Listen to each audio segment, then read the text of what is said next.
All right, everyone, how are you? Good morning or good afternoon. I think it depends on what time you're seeing this video. This is week 4, and great job on quizzes 1 and 2 so far. Week 4, at the end of the week, we'll be doing our midterm, which is going to go over chapters 1 through 9. We'll also talk more about our actual practice planning in-game, what we do in-game besides panicking, of course, and then game day scenarios. So what we're talking about here in this portion of the chapter, we're still obviously in season, but we're looking at how we can plan effective practices that can help us in our games moving forward. What we do in the game itself, as far as feedback and correcting and just making sure that we can implement good practices for our athletes to use and for us as coaches to utilize. And remember, your athletes are watching how you react to things, so always be careful in what you're portraying. And then the last part of that is how to prepare on game day.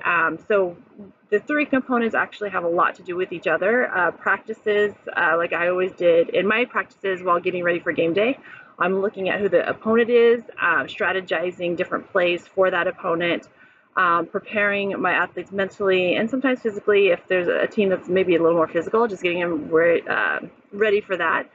And so we'll be looking at all those different components and preparing for the best we can do as a team on game day.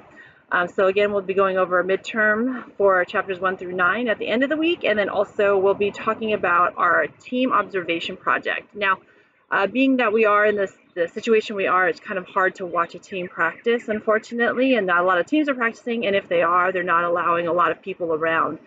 So what I would encourage you to do is look on YouTube or find maybe a practice that you can see somehow virtually. It can be a past practice. It could be something, just a quick video, just watching a team practice and seeing what the coach is doing as far as if you see there's a practice plan, what they're preparing for, what they're doing. So as far as doing a warm-up, game strategy, and a cool down, those things of those nature. And the project will explain all that as well. So do the best you can in either going to see a live team if you can. You can even talk to someone about what their practice plan was, how they implemented those things, or watching a team on YouTube. Maybe it's your favorite soccer, football team, basketball team, whatever it might be. I know there's some shows that show practices on ESPN or SportsCenter. There might be some resources on those things as well. All right, so again, if you have any questions, comments, concerns, you can reach me through the Remind app, through email or office hour. All right, I look forward to seeing what we all do this week. Have a great day.